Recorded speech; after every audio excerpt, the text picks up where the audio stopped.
नमस्कार दोस्तों, ocean network में आपका स्वागत है। 2013-14 में भी हमने देखा, 2018-19 में भी देखा और अब 2023 और 24 में भी लगभग वैसे ही सीन देख रहे हैं। जब मोदी विरोधी, भारतीय जनता पार्टी विरोधी एकजुट होने का एक स्वांग करते हुए दिखाई दिए थे, 14 में भी, 19 में भी, और अब जब 24 का आम चुनाव नजदीक आ रहा है तो फिर से वही कवायद शुरू हो चुकी है। 2018 का सीन याद करिए, जब एचडी कुमारस्वामी चीफ मिनिस्टरशिप की शपथ ले रहे थे और उस शपथ ग्रहण समारोह में सोनिया गांधी, राहुल गांधी से लेकर के मायावती, ममता बनर्जी और तमाम दिग्गज शामिल थे। और शपथ ग्रहण के तुरंत बाद ये लोग स्टेज पर खड़े होकर के ऊपर हाथ करके अपने फोटो खिंचवा रहे थे। पर उसके कुछ समय बाद हुए लोकसभा चुनाव में ये सब क्या इकट्ठा थे?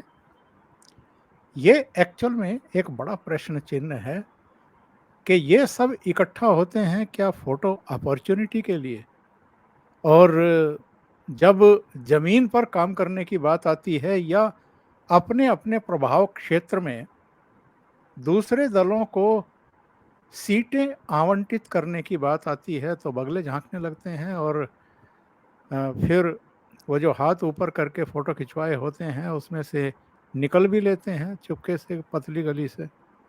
तो क्या ऐसे ये लोग विपक्षी दलों को एकजुट करेंगे और नरेंद्र मोदी को रोकेंगे?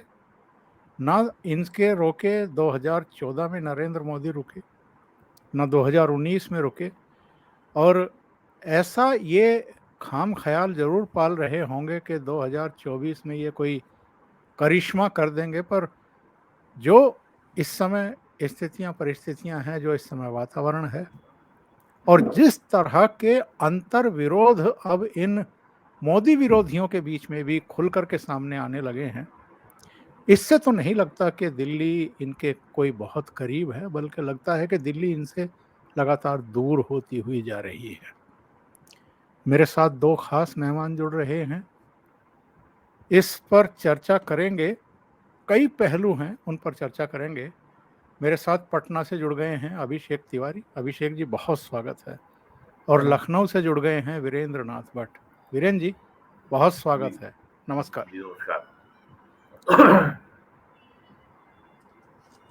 वीरेंद्र जी, आपके पास आता हूं। सबसे पहले 2024 कितना अहम है सत्ता पक्ष के लिए भी और विपक्ष के लिए भी?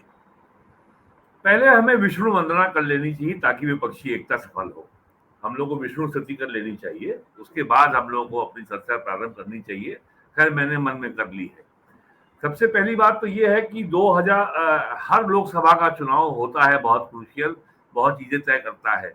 जो बातें जो अभी तक खोल के कोई नहीं कह रहा है कि आखिरकार भारतीय जनता पार्टी की और कांग्रेस की लड़ाई क्या है। जिस तरीके से 1947 के बाद भारत में अंग्रेजों के मानस पुत्र कांग्रेस का राज रहा है, और जिस तरीके से भारतीय जनता पार्टी के अलावा जितनी भी क्षेत्रीय पार्टियां हैं, सारी की सारी पार्टियां मुस्लिम सेंट्रिक हैं। सारी की सारी पार्टियां, चाहे वो राष्ट्रीय जनता दल हो बिहार का, जेडीयू हो, यूपी की समाजवादी पार्टी हो, बहुजन समाज पार्टी हो, महाराष्ट्र की राष्ट्रवादी कांग्रेस पार्टी हो, कांग्रेस पार्टी हो, तो सब के सब कहीं ना कहीं कांग्रेस इकोसिस्टम में हैं। और जिस तरीके से कल नए संसद भवन का उद्घाटन हुआ है और सारे लेफ्ट और सेकुलर मीडिया ने कहा है ये तो हिंदुत्व का आगाज हो गया है, और कांग्रेस ने भी कल यही कहा है कि ये तो हिंदुत्व के सम्राट का राज्याभिषेक हुआ है। तो जो भारतीयता 1000 साल के औपनिवेशिक दास्ता में जो दबी हुई थी, जो जो जो जो इसको छिन्न भिन्न किया गया, इसको वेंडलाइज किया गया, इसको ब्रूटलाइज किया गया। इंडिया एक दुनिया का अकेला देश है जो सिविलाइजेशनल स्टेट है, अकेली सभ्यता है जो इस्लाम, क्रिश्चियनिटी और उपनिवेशवादियों ताकतों के हमले के बावजूद बची रही, लगातार 1000 साल हमले के बावजूद। और दुर्भाग्य से आजादी के बाद भी हमने जो हमें तंत्र, जो हमें व्यवस्था, जो हमें संस्कृति जो औपनिवेशिक ताकतों ने दी थी, हमने उसी को अपना लिया। कहीं उसको नाम दे दिया गंगो जमन तहजीब, कहीं भाईचारा, ये सब हम लोगों ने किया। तो जिस तरीके से भारतीय जनता पार्टी ने भारतीय तंत्र को डीकोलोनाइज किया है, गैर उपनिवेशीकरण किया है और भारतीय तत्व को प्रधानता दी है, भारतीय तत्व, भारतीय सभ्यता, भारतीय संस्कृति किसी भी अन्य संस्कृति के खिलाफ नहीं है, वो समावेशी है, उसका नाम सनातन है। हम दुनिया को द्वंद्व में नहीं बांटते, हम दुनिया को बाइनरी में नहीं बांटते, हम दुनिया को बिलीवर में और काफिर में नहीं बांटते, हम दुनिया को क्रिश्चियन और पैजन में नहीं बांटते, जो कि अब्राहमिक रिलीजन में का मूल आधार है उनके मजहब का। हम धर्म हैं, यहाँ सब कोई है। दुनिया का अकेला देश भारत है जहां कल यहूदी भी थे, ईसाई भी थे, जोरेस्ट्रेनियन भी थे, बहाई भी थे, मुस्लिम मौलवी भी था, सिख भी थे, जैन भी थे, बौद्ध भी थे और सनातनी भी थे। 12 धर्मों के लोग कल थे दुनिया में। कोई मुझे बता दे पिछले 100 साल में ऐसी कहीं किसी ने सभा में सारे मत पंथों और धर्म का ऐसा संगम देखा हो। और जिस तरीके से इस संविधान ने सनातन धर्म को भी एक रिलीजन बना दिया है, लाइक इस्लाम एंड क्रिश्चियनिटी, भाई इसका कोई फाउंडर नहीं है, कोई इसका ना आदि है ना अंत है, ये सनातन है। और दूसरी सबसे बड़ी बात यह है कि भारत का संविधान अपने आप को सेकुलर कहता है। दुनिया का अकेला देश भारत है जिसके संविधान में भारत की कोई स्पेसिफिक धार्मिक सांस्कृतिक आइडेंटिटी डिस्क्राइब्ड नहीं है। दुनिया का अकेला देश भारत है जिसमें भारतीय संस्कृति को, भारतीय धर्म को, राज्य का कोई संरक्षण नहीं है। भारतीय संविधान में क्रिश्चियनिटी और इस्लाम को पूरा स्टेट का प्रोटेक्शन है और रिकॉग्निशन है, मान्यता है। सनातन धर्म को कोई मान्यता नहीं है। आप कहीं हिंदू के रूप में किसी अधिकार की मांग नहीं कर सकते। यूरोप के सारे देशों में, अमेरिका में, कनाडा में, चाइना में, जापान में ये संविधान में स्पष्ट रूप से उल्लेखित है कि इस देश की रिलीजियस कल्चरल आइडेंटिटी क्या है। और इसका परिणाम यह है 4 लाख मंदिर जो है सरकार के कब्जे में है और उससे आने वाला सारा चढ़ावा का पैसा वो राजकोष में जाता है और वो फिर जो है हज यात्रा की सब्सिडी में इस्तेमाल होता है। ये सब हो रहा है। तो कुल मिलाकर के ये जो है बड़े बुनियादी प्रश्न हैं। इनको जो है भिन्न भिन्न बहानों के लिए के नाम पे दबाए रखा गया है।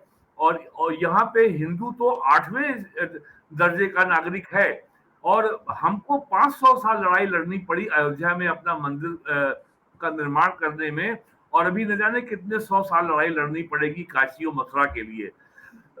भारत ऐसा महान देश है जहां पे संसद ने कानून बना करके ये कह दिया कि अयोध्या के अलावा 15 अगस्त 1947 को जो धार्मिक स्थलों की जो स्थिति थी वो बनी रहेगी। हम अपने प्राचीन मंदिरों पर दावा नहीं कर सकते।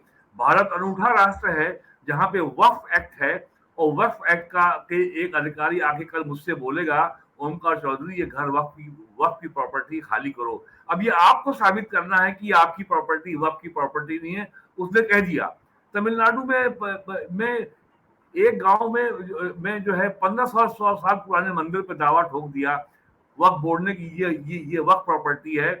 ये भी नहीं सोचा कि अभी इस्लाम इतना पुराना नहीं हुआ, केवल 14वीं शताब्दी में चल रहा है। तो ये बड़े बुनियादी प्रश्न हैं जो भारत की नरेंद्र मोदी की सरकार जो पिछले 10 सालों से भारत की कल्चरल सिविलाइजेशनल आइडेंटिटी को रीडिफाइन करने का काम कर रही है। जो काम योगी आदित्यनाथ यूपी में अयोध्या में हर वर्ष दीपावली में दीपोत्सव कार्यक्रम करके कर रहे हैं, काशी में कॉरिडोर का निर्माण हो रहा है, अयोध्या में भव्य मंदिर का निर्माण हो रहा है, उज्जैन में हो चुका है, मथुरा वृंदावन में होने की तैयारी है और बहुत सारे काम हो रहे हैं। तो ये बात जो है हिंदू के नाम से लोगों को बहुत खटक रही है। और हमने कल देखा नए संसद भवन को लेकर के जो सेंगुल को जो वहां इंस्टॉल किया गया है धर्मदंड को, उससे लेकर बहुत ज्यादा आपत्ति हो रही है सेकुलर समुदाय को। तो ये सारी बातें हैं और उनको मालूम है कि जिस तरीके से हमने 1947 के बाद सेकुलरिज्म के नाम पर वामपंथियों ने, और बल्कि मैं कहूंगा जो इस्लामिक कम्युनिज्म है, इस्लामिक रेडिकलिज्म का सबसे बड़ा अगर कोई संरक्षक और समर्थक है तो ये कम्युनिस्ट हैं, वामपंथी हैं। ये हर जगह इस्लामी जिहाद को राजनीतिक और बौद्धिक कवर फायर देने में सबसे आगे पहुंच जाते हैं। और यहाँ मैं ये कहना बहुत जरूरी समझता हूँ, 16 अगस्त 1946 को कलकत्ता में जो मुस्लिम लीग के सुहरावर्दी ने जो डायरेक्ट एक्शन डे की कॉल दिया था, जिसमें सैकड़ों हिंदुओं का कत्लेआम हुआ था, उस समय ज्योति बसु जो बाद में सीपीएम के मुख्यमंत्री रहे 25-30 साल, वो उसके समर्थन में थे और वो मुस्लिम लीग के साथ खड़े हुए थे। तो ये जो एक वुंडेड हिंदू सिविलाइजेशन है, ये जो घायल भारतीय सभ्यता है, इस पर जो नरेंद्र मोदी और योगी जी जो एक मलहम लगा रहे हैं और इसके पुनर्जीवन का और इसके पुनर्जागरण का जो प्रयास कर रहे हैं, उसको लेकर के बहुत ज्यादा खलबली है। केवल यही परेशानी है, आर्टिकल 370 खत्म हो गया तो जो इस्लाम सेकुलर और कम्युनिस्टों के गठजोड़ का जो राज था वो समाप्त हो गया। जिस तरीके से पिछले 10 साल में इस्लामिक कम्युनिस्ट और सेकुलर इकोसिस्टम को चोट लगी है और जो सरकार और उसका आभा मंडल ध्वस्त हुआ है, और जिस तरीके से एक इंडिक इकोसिस्टम इमर्ज हो रहा है देश में, हम हैं, आप हैं, अभिषेक हैं और से बहुत सारे लोग हैं, नए ऑथर्स आए हैं, तो ये सारा जो आभा मंडल है वो ध्वस्त हो रहा है। और अगर 2029 में भी बीजेपी को नहीं रोक पाए तो फिर इन लोगों के अस्तित्व पे बहुत भयानक संकट खड़ा हो जाएगा। ये है लड़ाई असली। जी जी जी, अभिषेक जी आपके पास आता हूं। ये बताइए, शुरुआत तो की थी केसीआर ने, शुरुआत तो की थी ममता बनर्जी ने। ये दोनों अपनी अपनी राजधानियां छोड़ करके दूसरी राजधानियां जाकर के लोगों से मिल रहे थे, अलग अलग दलों के नेताओं से मिल रहे थे। उसके बाद नीतीश शुरू हो गए, तेजस्वी को साथ लेकर के वो दूसरों के दरवाजों को खटखटा रहे हैं, चौखट पर जाकर के उनको मना रहे हैं कि एकजुट हो जाइए, खतरा बहुत बड़ा है 2024 का। मैं ये जानना चाहता हूं, जो प्रश्न मैंने भट्ट साहब से पूछा था, इन्हें हर चुनाव में इकट्ठे दिखने की जरूरत क्यों पड़ती है? इकट्ठे नहीं हो पाएंगे ये तो इनको भी पता है। अलग अलग स्टेट में जो प्रभावी भूमिका में है, जो अखिलेश यादव ने भी कहा कि जहां जो प्रभावी भूमिका में है उसके नेतृत्व में चुनाव लड़ा जाए, तो अखिलेश यादव के नेतृत्व में कांग्रेस क्यों चुनाव लड़ेगी? या लालू यादव के बेटे के नेतृत्व में कांग्रेस क्यों चुनाव लड़ना चाहेगी? ममता बनर्जी के नेतृत्व में क्यों लड़ना चाहेगी? तो वो तो असंभव है। पर हर बार इनको ये फोटो अपॉर्चुनिटी का ये जो दिखावा है ये क्यों करना पड़ता है, और क्या इसका कोई चुनाव परिणामों पर असर होता है किसी भी रूप में?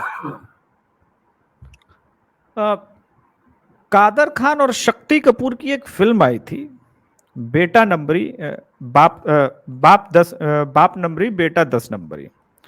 उसमें एक सीक्वेंस था जहां पे शक्ति कपूर को लूटने आते हैं दो गुंडे, तो कहते हैं देख भाई तू भी चोर मैं भी चोर, आपस का ये खून खराबा ठीक नहीं है।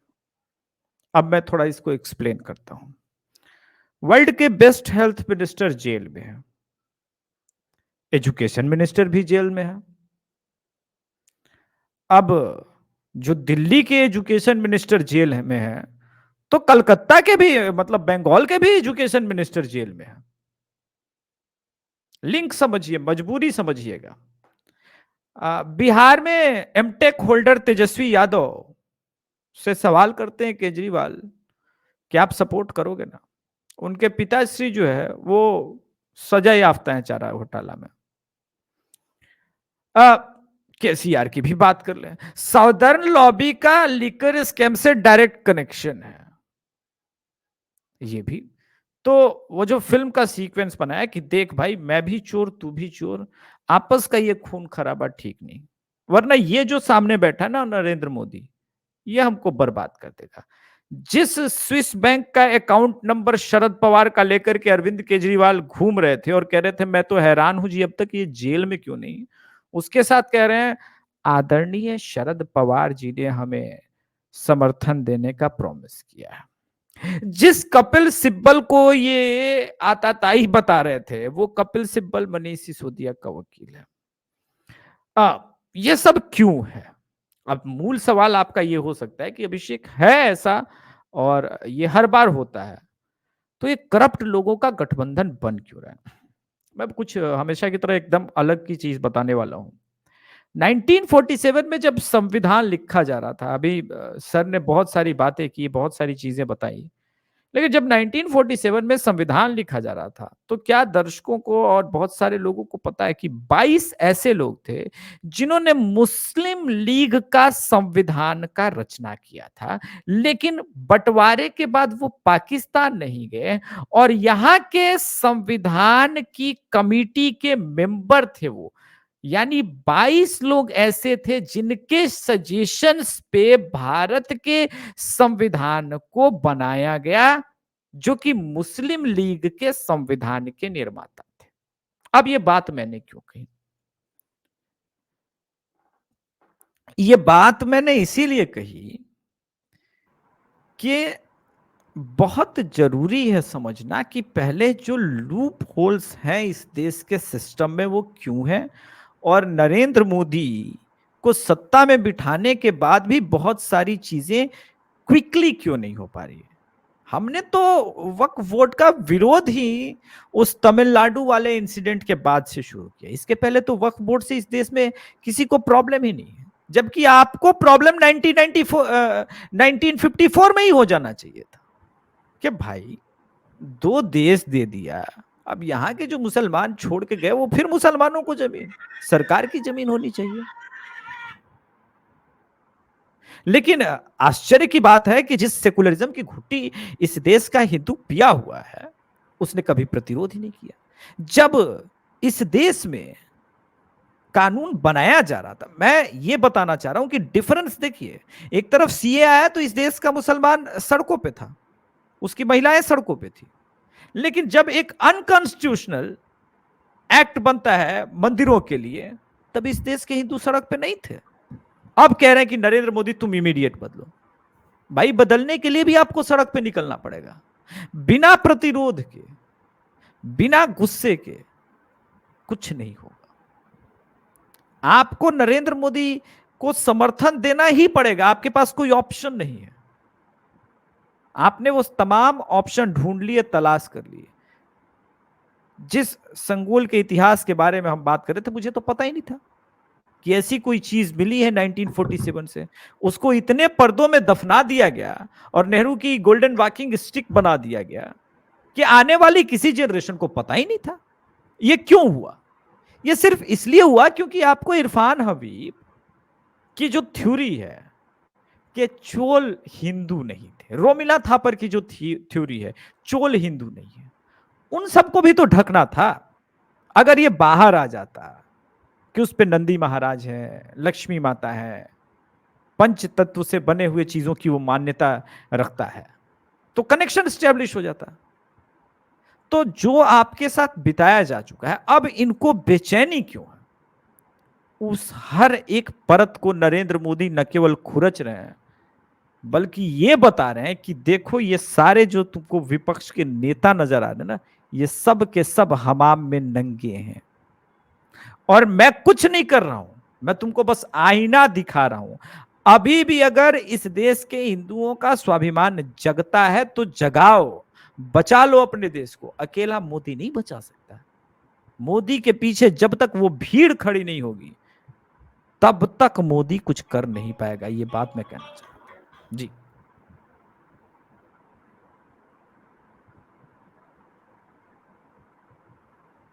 आप म्यूटेड हैं, आपने शायद स्वयं को म्यूट कर रखा। Okay okay, sorry. मैं जानना चाहता हूं वीरेंद्र जी ये मोदी से विपक्ष को इतनी परेशानी क्यों है? और देश तो उनको पसंद कर रहा है, काम भी वो ठीक कर रहे हैं, फिर ये क्यों हटाना चाहते हैं नरेंद्र मोदी को? आप म्यूट हैं, जरा खोल दीजिएगा। विपक्षी एकता को लेकर के आज 2 घटनाएं हुई हैं। पंजाब में जो कांग्रेस कमेटी के पूर्व अध्यक्ष थे सिद्धू का बयान आया है, नवजोत सिंह सिद्धू का, कि आम आदमी पार्टी से गठबंधन नहीं हो सकता, हमारे उनसे बहुत गंभीर वैचारिक मतभेद हैं। और दूसरा, बंगाल में सागरदीघी में जो अभी उपचुनाव हुआ था विधानसभा सीट में अप्रैल में, उसमें कांग्रेस का एकमात्र विधायक था पश्चिम बंगाल विधानसभा में, आज वो तृणमूल कांग्रेस में शामिल हो गया। ममता बनर्जी ने उसको तोड़ लिया।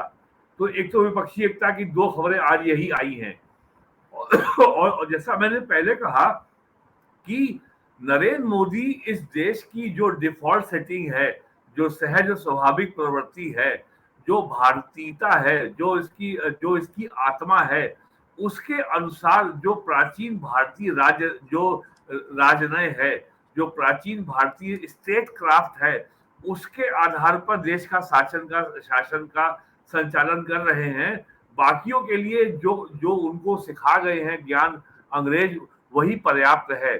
तो जो देश की डिफॉल्ट सेटिंग में जो मूलभूत परिवर्तन आ रहा है, अगर झारखंड में सरकार बनेगी तो देवघर में भी बहुत भव्य मंदिर के कॉम्प्लेक्स का निर्माण होगा। जो मैंने अभी जो कल परसों मैंने जो वीडियोस देखे, अभी वहां राष्ट्रपति जी गई थी, एक पतली सी गली जाती है, वो शायद अभिषेक ने जरूर देखा होगा। तो ये सब काम अब हो रहे हैं। मैं तो हर साल कांवड़ लेके जाता हूँ। हाँ, तो ये सब जो काम हो रहे हैं, ये जाति पे आधारित ये जो मुस्लिम सेंट्रिक पार्टियां हैं, ये इनको रास नहीं आ रहे हैं और इनके पास कोई लॉन्ग टर्म आइडियोलॉजिकल विजन ना अपने समाज के लिए, ना राज्य के लिए, ना राष्ट्र के लिए कुछ नहीं है। और इनको प्राचीन भारतीय मूल्यों से इनका कोई सरोकार नहीं है, कोई लेना देना नहीं है। तो इनको लग रहा है बस 1-2-3 जाति हिंदुओं की जातियों को इकट्ठा करो और किसी तरह मुसलमान जोड़ो और विनिंग कॉम्बिनेशन बनाओ और सरकार बनाओ, फिर जब के भ्रष्टाचार करो, लूटो, जो बिहार और यूपी में पिछले 30 सालों में हुआ हमने देखा है। आखिरकार ये जो तेजस्वी यादव हैं, जो हार्वर्ड यूनिवर्सिटी के एमटेक हैं, या उनके जो भाई साहब हैं, ये कौन से समाजवाद को रिप्रेजेंट कर रहे हैं? तो जो फंडामेंटल चीज है, और दूसरी बात ये कि भारतीय जनता पार्टी के ऊपर आरोप लगता है कि ये पार्टी नफरत फैलाती है, ये अलगाववाद फैलाती है, ये डिविसिव पार्टी है। उसके विरोध में राहुल गांधी पूरे देश में मोहब्बत की दुकान चलाते हैं। लेकिन भारतीय जनता पार्टी अकेली पार्टी है जिसका प्रधानमंत्री, जिसका राष्ट्रीय अध्यक्ष अपने मैनिफेस्टो में कहता तो है कि सबका साथ, सबका विकास, सबका विश्वास। अरे आप भी कहिए कि हम सबके हैं। तो अगर समावेशी राजनीतिक दल अगर कोई है, वो केवल भारतीय जनता पार्टी है। अब तो कांग्रेस भी नहीं को भी हम नहीं कह सकते कि ये समावेशी दल है और ये ये समाज के सभी वर्गों के लिए है। ये भी मुस्लिम सेंट्रिक पार्टी है, जैसा कि अभी हमने देखा कर्नाटक के विधानसभा चुनाव में, उनके लिए बजरंग दल और पॉपुलर फ्रंट ऑफ इंडिया एक ही हैं। कहाँ वो जिहादी, कहाँ बजरंग दल। और कांग्रेस को मालूम है कि अंग्रेजों का बनाया हुआ, अंग्रेजों का छोड़ा गया इकोसिस्टम, जिसको नेहरू ने पुष्पित पल्लवित किया, हम कुछ हिंदुओं के खिलाफ कुछ भी कह करके हम निकल सकते हैं। 2022 में यूपी विधानसभा होते हैं तो प्रियंका गांधी माथे पे चंदन लगा करके काशी की जनसभा में महामृत्युंजय मंत्र का पाठ करती हैं। और केरल में चुनाव होता है तो मुंडू पहन करके राहुल गांधी मंदिर में जाते हैं। लेकिन अब जब उन्होंने देखा कि कर्नाटक में हिंदुओं को गाली दे के हम निकल सकते हैं, हमारा कुछ नहीं होगा, तो उन्होंने अपना रंग दिखा दिया। तो ये जो बुनियादी परिवर्तन जो आ रहा है, जो मैं कहूंगा जो टेक्टोनिक शिफ्ट आ रहा है इंडियन पॉलिटिक्स में, अगर ये जिस धारा पे भारतीय जनता पार्टी भारत के भारतीकरण की धारा पे जो चल रही है और जिस तरीके से नरेंद्र मोदी की जो ग्लोबल अप्रूवल 70% हो गई है, उसको देखते हुए इन पार्टियों में के सामने संकट ये भी है कि हमारे पास कोई नेता ही नहीं है। तो सब लोग की तरह एक हो जाओ और इसको हराओ। अब अगले महीने नरेंद्र मोदी की यात्रा जो है अमेरिका की, वो स्टेट विजिट है। वो और उस स्टेट विजिट में अमेरिकन प्रेसिडेंट उस राष्ट्र के अध्यक्ष को ये न्योता देते हैं कि आप आकर के व्हाइट हाउस में स्टे करिए। तो आने अगले महीने नरेंद्र मोदी का ग्लोबल प्रोफाइल और और एक्सपैंड होगा और मैग्नीफाई होगा। सितंबर में G20 समिट है, 20 बड़े देशों के राष्ट्राध्यक्ष इंडिया में होंगे। जर्मनी है, फ्रांस है, ब्रिटेन है, यूएसए है, कनाडा है और ब्राजील है, चाइना है।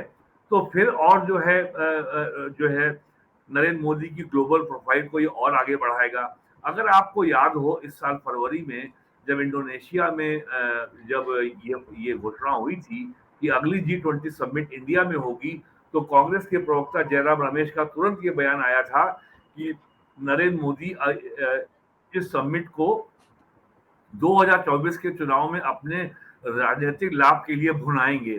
तो कांग्रेस का डर सामने आ गया था। आपके मित्र केसी त्यागी का भी बयान आया है कि 400 सीटों से ज्यादा हमने ऐसी लोकसभा की सीटें आइडेंटिफाई कर ली हैं जहां 1 to 1 फाइट होगी बीजेपी से। लेकिन अभी तक ये सामने नहीं आया है।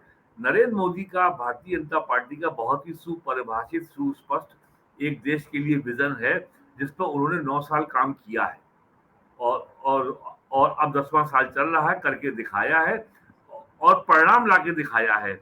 लेकिन विपक्ष का एजेंडा क्या है, इसका विजन क्या है और ये किस रूप में ले जाना चाहता है? क्योंकि पिछले 10 वर्षों में विपक्ष की सबसे बड़ी नाकामयाबी ये रही है कि वो नरेंद्र मोदी के खिलाफ किसी भी एक विषय पर राष्ट्रीय स्तर पर कोई नैरेटिव, कोई विमर्श खड़ा करने में असफल रहा। वो हर रोज एक नया मुद्दा को चुन लेते हैं और इसको मैंने कहा है कि ये 2 शब्दों में है, लक्ष्य और उपलक्ष्य। नरेंद्र मोदी अपने लक्ष्य पे काम कर रहे हैं, चाहे कोई कुछ कहता रहे, और विपक्ष का ये हर दिन एक नया उपलक्ष्य है।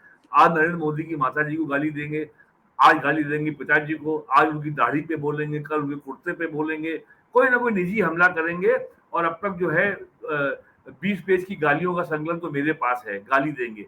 लेकिन कोई नरेंद्र मोदी से पॉलिटिकली लड़ने के लिए कोई पॉलिटिकल नैरेटिव, कोई पॉलिटिकल बयानिया, कोई पॉलिटिकल विमर्श आप 10 साल में खड़ा नहीं कर सके, तो आप कैसे मोदी से लड़ने जा रहे हैं, ये अभी मुझे स्पष्ट नहीं है। लेकिन हाँ, ये बात एट द सेम टाइम ये भी सही है कि विपक्ष के सामने अब अस्तित्व का संकट है। जिस तरीके से पिछले 10 सालों में भारत की राष्ट्रीय राजनीति में लगातार क्षेत्रीय पार्टियों की भूमिका लगभग 0 हो गई है, गौण हुई है। भारतीय जनता पार्टी को 2-3 क्षेत्रीय पार्टियों की आवश्यकता केवल कभी-कभी राज्यसभा में पड़ती है। वहां पे उसको 110 चाहिए, उसके पास 100 अपने मेंबर हो गए हैं मेजोरिटी के लिए। और जिस तरीके से अरविंद केजरीवाल जो है, जो कल तक सबको गाली बकते थे, समाजवादी पार्टी को, कांग्रेस को, लालू को, शरद पवार को क्या क्या बोलते थे, आज सबके दरवाजे जा करके जो है वो सलाम बजा रहे हैं कि भाई जो सुप्रीम कोर्ट के फैसले के खिलाफ जो भारत सरकार ऑर्डिनेंस लाई है दिल्ली के मुख्यमंत्री की शक्तियों को कम करने का, उसको आप राज्यसभा में पास ना होने दें। ये उनका बहुत बड़ा भ्रम है। बीजेपी बहुत सक्षम है। ये बिल वो राज्यसभा में बिना किसी बाधा के पास हो जाएगा। उसको 118-20 मेंबर चाहिए, 100 से वो अधिक उसके पास हैं। तो ये चुनाव जो है, ये बहुत बड़ा संकट सामने विपक्ष के। कर्नाटक में विधानसभा में कांग्रेस के जीतने के बाद विपक्ष का एक संकट थोड़ा सा हल हुआ है। कर्नाटक के पहले ये कहा जा रहा था कि विपक्ष के पास सेंटर ऑफ ग्रेविटी नहीं है, सेंटर ऑफ ग्रेविटी केवल कांग्रेस दे सकती है। तो कांग्रेस को कुछ ऊर्जा मिली है और उस ऊर्जा का उन्होंने क्या इस्तेमाल किया, ये हमने कल संसद भवन में बायकॉट में देखा। लेकिन अभी राजस्थान, मध्य प्रदेश, छत्तीसगढ़, आंध्रा और तेलंगाना 5 राज्यों में चुनाव बाकी है। बीजेपी मेन कंटेंडर है 3 राज्यों में, राजस्थान में, मध्य प्रदेश में, छत्तीसगढ़ में। राजस्थान में वो पावर में आ चुकी है मध्य प्रदेश में, लेकिन मुकाबला छत्तीसगढ़ और राजस्थान में है। इन 3 राज्यों का चुनाव बहुत ज्यादा असर डालेगा 2024 के लोकसभा चुनाव में यदि बीजेपी आ जाती है पावर में। तो आपको याद होगा 2018 में बीजेपी इन तीनों राज्यों में हार गई थी, लेकिन 6 महीने बाद जब लोकसभा चुनाव हुआ 19 में, तो भारतीय जनता पार्टी ने 25 की 25 सीटें जीत ली थी राजस्थान में, 2 सीटें छोड़ के सब जीत ली थी मध्य प्रदेश में, और 2 सीटें छोड़ के सब जीत ली थी छत्तीसगढ़ में।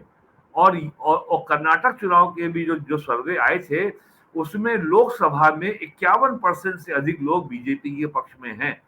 अगर ठीक है सरकार बीजेपी वहां नहीं बना पाई, लेकिन लोकसभा में बीजेपी की सफलता को रोक पाना आसान नहीं होगा कांग्रेस के लिए।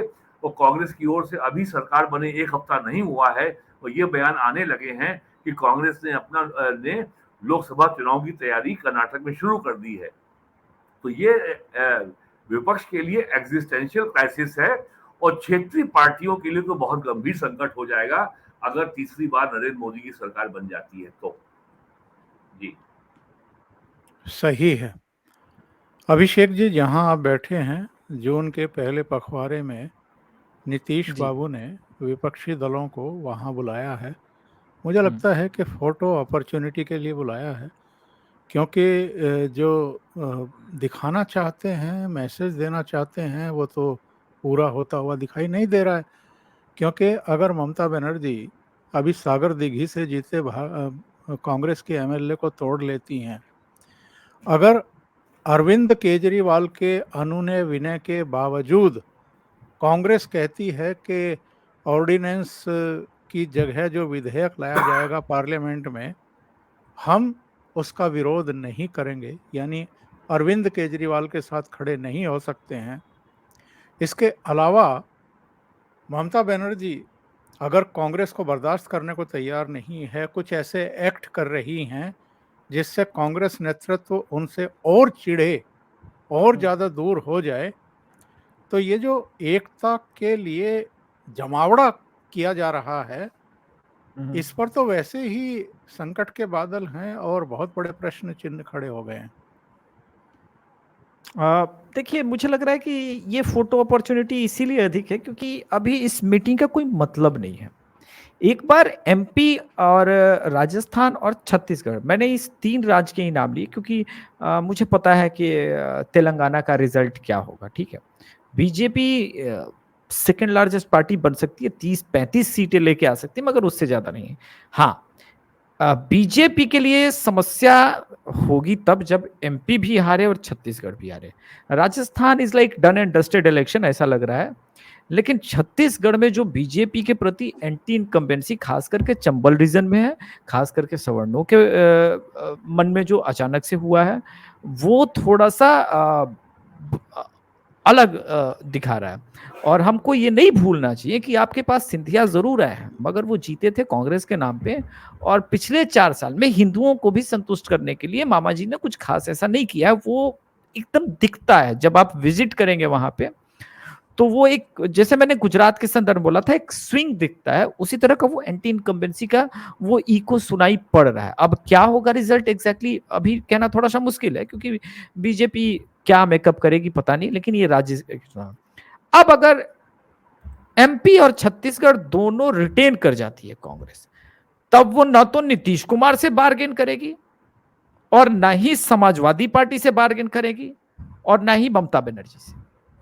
तब अच्छा, मुसलमानों का एक शिफ्ट कांग्रेस की तरफ ज्यादा बढ़ा है। उन्हें समझ में आ गया है कि ये वो पार्टी है जो एटलीस्ट लोकसभा में यही एक फाइट कर सकती है, उन्हें समझ में आ गया।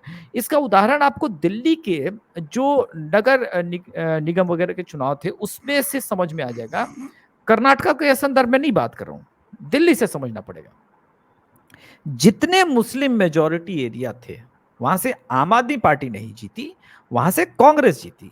अब अगर कांग्रेस आम आदमी पार्टी को बचाए तो क्यों बचाए, क्योंकि कोई लॉजिक नहीं बनता। अगर वो आम आदमी पार्टी को इस वक्त बचाती है, जैसा कि वीरेंद्र सर ने कहा, आप समझिए कि पंजाब तो ऑलरेडी गॉन केस है उनके लिए, दिल्ली में संभावनाएं सीमित हो जाएंगी, राजस्थान में लोकसभा में आपके पास कोई संभावनाएं नहीं है, ना एमपी में है ना छत्तीसगढ़ में है। कुछ संभावनाएं तभी बनेगी जब आप बेहतर परफॉर्म करेंगे इस विधानसभा चुनाव में पहले, उसका भी कितना लोकसभा में इंपैक्ट होगा ये कहना मुश्किल है, क्योंकि 2019 का रिजल्ट भी हमारे पास है। और विधानसभा में बीजेपी को प्रॉब्लम इसलिए हो रही है क्योंकि बीजेपी में सेकंड जनरेशन की अब लीडरशिप की क्राइसिस शुरू हो गई। ठीक है, आपने रमन सिंह को बुलाया, लेकिन छत्तीसगढ़ में आपने 5 साल में कोई लीडर भी पैदा नहीं किया। ये क्राइसिस तो है। तो लेकिन बिहार में जो अभी नेता आ रहे हैं, इनके बीच क्या समन्वय है? मैं बताऊं कि ममता बनर्जी को लेकर के जदयू ने जितनी सारी बातें कही थी, खास करके जब कहा था कि बाहर के लोग आकर के बंगाल में गुंडागर्दी कर रहे हैं, बिहार और उत्तर प्रदेश के लोग, उस वक्त जदयू के क्या रिएक्शंस थे? तो एक फोटो अपॉर्चुनिटी हो सकती है, लेकिन अभी चुनाव 1 साल दूर है और आपको फोटो अपॉर्चुनिटी से तो कोई फायदा नहीं है। अब आपका केसी त्यागी वाला बयान था, उसको भी मैं फटाफट निपटा दूं कि 400 सीटों पे डायरेक्ट फाइट है। अरे कहां केसी त्यागी साहब, आपका तो फाइट डायरेक्ट बिहार में 40 सीटों पे बीजेपी के साथ नहीं है। आप अभी मैक्सिमम 8 से 9 सीट पे बीजेपी से आगे हैं लोकसभा के दृष्टिकोण से। उत्तर प्रदेश में तो आप हैं ही नहीं, तो आपका तो खैर कोई टक्कर ही नहीं है। आप तब बात कीजिएगा जब जदयू और आरजेडी में प्रॉपरली सीटों का बंटवारा हो जाएगा। अभी तो ये दांव पे चल रहा है कि हम 16 हमारे लोकसभा सांसद हैं, हमको राजद 16 सीटें पहले लोकसभा की देगी या नहीं देगी। आपकी यूनिटी तो यही दिख जा रही है। आपके सांसद जो सिटिंग जीते हुए सांसद है वो बीजेपी में जाने को तैयार बैठे हैं। सिवान, गोपालगंज, इसके अलावा उजियारपुर का रीजन, फिर पूर्वी चंपारण, पश्चिमी चंपारण, इसके अलावा आप आ जाइए जो बीजेपी ने जदयू को दिया था सीट, उन सीटों की मैं बात कर रहा हूं, काराकाट लोकसभा। ये सब लोकसभा सीटों में स्पष्ट रूप से दिख रहा है कि क्लैशेस हैं और भयंकर क्लैशेस है। वहां पे राजद भी अपने कैंडिडेट चाहती है। कन्हैया कुमार चाहते हैं कि वो बेगूसराय से चुनाव लड़े। अगर वो बेगूसराय से चुनाव लड़ेंगे तो ताहिर हसन का फिर क्या होगा? तो इतना आसान नहीं है। हाँ, लेकिन फोटो आप लोग अपॉर्चुनिटी कीजिए, इसमें कोई मुझे ऐतराज नहीं है। अच्छा है, कम से कम दिखे एक आध जगह, कुछ हमारे पास भी कंटेंट आएगा। जी, कार्यक्रम के अंतिम चरण में पहुंच गए हैं। आखिर में मैं वीरेंद्र नाथ भट्ट जी से एक सवाल जरूर करूंगा। कर्नाटक में जिस तरीके से 88% मुस्लिमों ने कांग्रेस को वोट किया है, इससे ठीक पहले सागर दिघी में, मुर्शिदाबाद जिले की सागर दिघी में जिस तरीके से कांग्रेस का एमएलए जीता और ये पता चला कि वहाँ भी मुस्लिम्स ने टीएमसी के बजाय कांग्रेस को वोट दिया, इसके बाद से ममता बनर्जी इतनी असहज हो गई हैं, इतनी अनसिक्योर हो गई हैं कि उस जीते हुए कांग्रेस के एमएलए को अपनी पार्टी में शामिल कर लिया।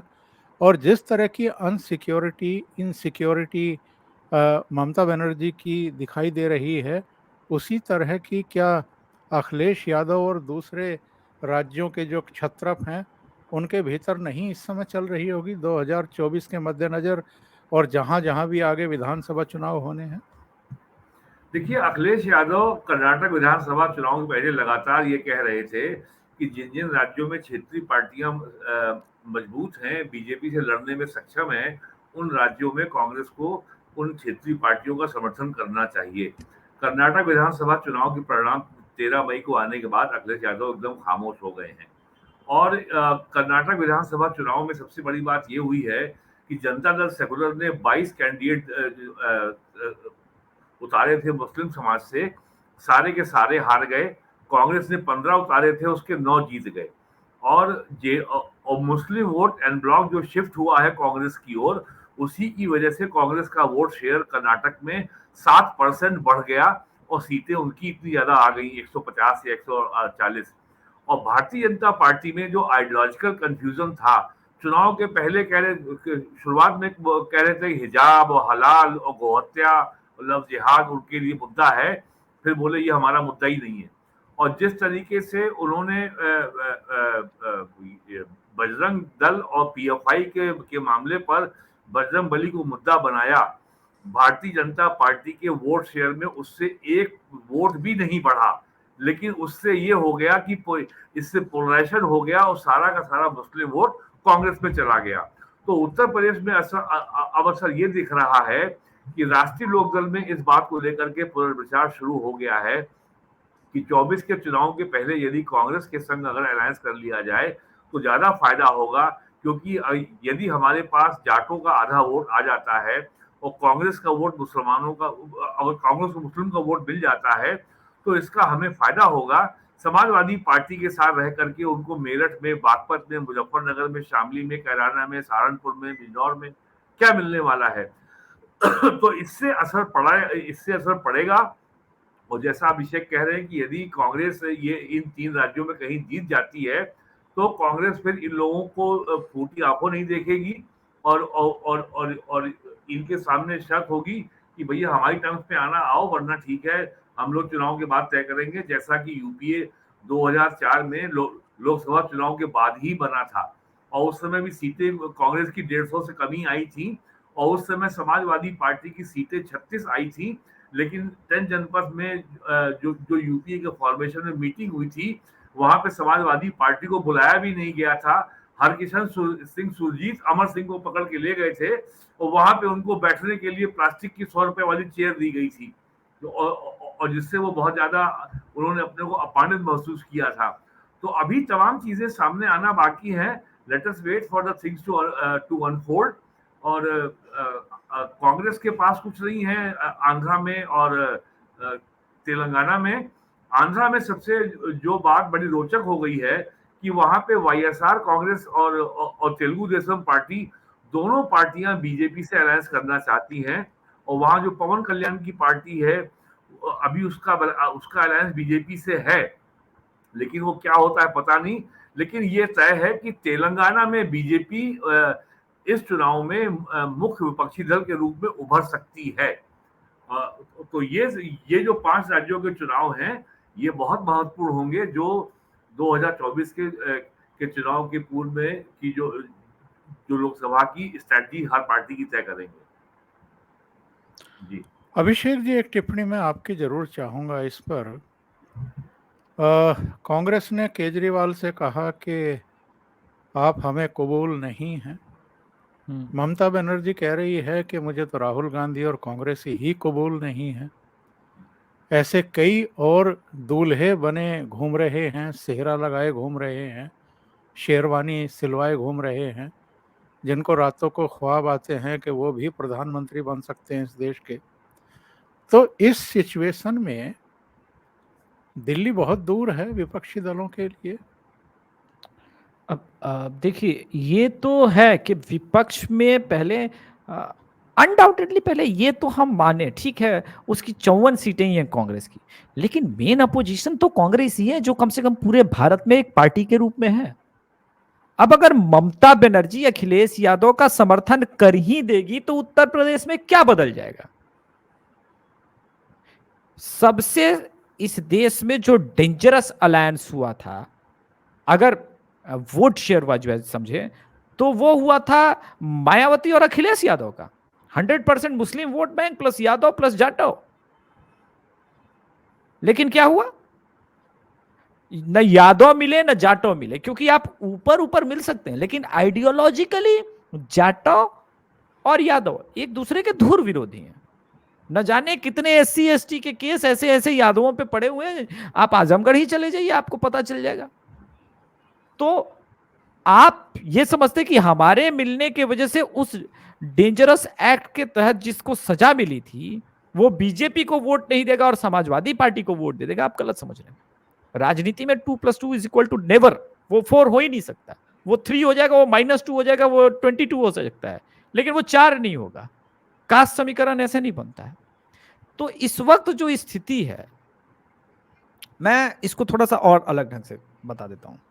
जैसे वीरेंद्र सर ने अपने फेवरेट आदमी चंद्रबाबू नायडू का जिक्र किया। चंद्रबाबू नायडू अगर बिहार में नीतीश कुमार को समर्थन दे दे या केसीआर समर्थन दे दे तो क्या हो जाएगा? यहां तो नीतीश कुमार का अपना कुर्मी वोट बैंक इस वक्त उनको गाली दे रहा है, तो केसीआर के कहने से वो मान जाएगा?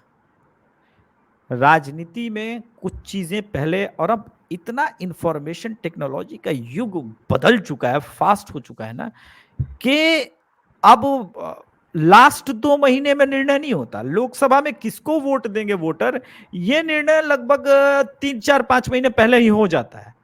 डन एंड जैसे मैंने कहा कि राजस्थान भी एक डन एंड डस्टेड इलेक्शन लड़ने जा रही है कांग्रेस, इसमें उनकी हार तय है। तो मेरे हिसाब से अगर देखें तो उत्तर प्रदेश को और मैं गुजरात को और राजस्थान को कम से कम समझ रहा हूं, तो ये इलेक्शन भी डन एंड डस्टेड है। राजस्थान में बीजेपी फिर स्वीप करने के पोजीशन पे हो सकता है 24 ही आए, 1 सीट कम आ जाए, 1 सीट पे डाउट है मुझे। एमपी में भी लोकसभा में कोई परिवर्तन नहीं है। उसी प्रकार से उत्तर प्रदेश में तो शायद इस बार 71, 72, 73 चली जाए और गुजरात स्वीप है। अगर हम इसी को देख लें तो पता चलता है कि विपक्ष तो है ही नहीं, ये अटल आडवाणी युग से अलग युग चल रहा है। यहां बीजेपी को रोकने के लिए आप अपनी विक्ट्री तभी मान लीजिए जब आप बीजेपी को 271 सीट पे रोकते हैं, इसी पे आप अपनी विक्ट्री मानिएगा। एनडीए की बात नहीं कर रहा हूं मैं, बीजेपी को बोल रहा हूं। मुझे नहीं लगता कि बीजेपी इस बार भी मेजॉरिटी मार्क से पीछे रहेगी। जी वीरेन जी, एक सवाल और मेरे दिमाग में आ गया है, मैं आपसे पूछ ही लेता हूं जी। कार्यक्रम खत्म करने से पहले। मेरा लाइव है सर 9:30। जी जी, 2014 और 2019 में हमने ये देखा है कि जो कास्ट है, जो रिलीजन है, जो दूसरे एस्पेक्ट्स थे, वो सब खत्म हो गए। सबने नरेंद्र मोदी को वोट दिया। और 2024 के चुनाव से पहले तो चाहे नई पार्लियामेंट हो, चाहे भगवान राम के मंदिर का लोकार्पण हो, ऐसे बहुत सारे प्रोजेक्ट जो हैं वो सिरे चढ़ चुके होंगे। तो ऐसे में ये बटा हुआ और एक दूसरे पर आरोप तराशी करने वाला विपक्ष किसी भी तरह की कोई चुनौती बन सकेगा नरेंद्र मोदी के लिए? संक्षेप देखिए, में दो बताइएगा। दो बहुत बहुत ब्रीफ में 2014 से जिस तरीके से बीजेपी ने जाति मजहब की आइडेंटिटीज को डाइल्यूट किया है अपने इंक्लूसिव समावेशी कल्याणकारी योजनाओं के चलते, उसी के कारण बिहार में बड़ी बेचैनी है और जातिगत जनगणना या सेंसर या सर्वे हो रहा है, जिसको पटना हाई कोर्ट ने स्टे कर दिया और उसको सुप्रीम कोर्ट से रिलीफ नहीं मिली। अखिलेश यादव लगातार इसी बात को दोहरा रहे हैं और उन्होंने आज भी कहा है, और वो तो इतना ज्यादा डेस्परेट हो गए हैं कि जो 100 साल पुराना जो जहरीला बीज अंग्रेज बो गए थे कि हिंदू धर्म ग्रंथों पे हमला करो, तो रामायण पे वो गाली दिलवा रहे हैं स्वामी प्रसाद मौर्य से केवल। और वो इतने ज्यादा हताश हो गए हैं कि यूपी असेंबली में यूपी विधान परिषद में 2 सीटें खाली हुई थी, वहां बाई इलेक्शन था, एक गवर्नर बन गया सिक्किम का, एक का देहांत हो गया। और ये पुरानी परंपरा है, अपर हाउस में जब बाई इलेक्शन होता है तो उसमें कभी अपोजिशन का अपना कैंडिडेट नहीं खड़ा करता है, क्योंकि उसके पास संख्या नहीं होती है और रूलिंग पार्टी का बहुमत होता है, तो वो हमेशा अनअपोज इलेक्ट होते हैं। अखिलेश यादव ने केवल जाति के मुद्दे को और फोकस करने के लिए एक राजभर को और एक दलित को उन्होंने उतार दिया, लिहाजा चुनाव करवाना पड़ा। आज चुनाव हुआ और समाजवादी पार्टी के दोनों आदमी बुरी तरह हारे और बीजेपी की सीटें एमएलए में की 255 है, एक को वोट मिला है तो 279 और एक को मिला है 280। तो अब जाति के मुद्दे को जिंदा रखना, इसमें ऑक्सीजन भरना, इसको हवा देना, अब लालू यादव, आरजेडी और नीतीश कुमार और अखिलेश यादव, इन तीनों का अस्तित्व ही इसी में निर्भर करता है, जिस आइडेंटिटी को बीजेपी लगातार डाइल्यूट कर रही है सबका साथ सबका विकास के माध्यम से। बहुत बहुत धन्यवाद वीरेन जी और अभिषेक तिवारी जी, आप दोनों जुड़े और बहुत महत्वपूर्ण मुद्दों पर आपने चर्चा की। Thank you so much. नमस्कार।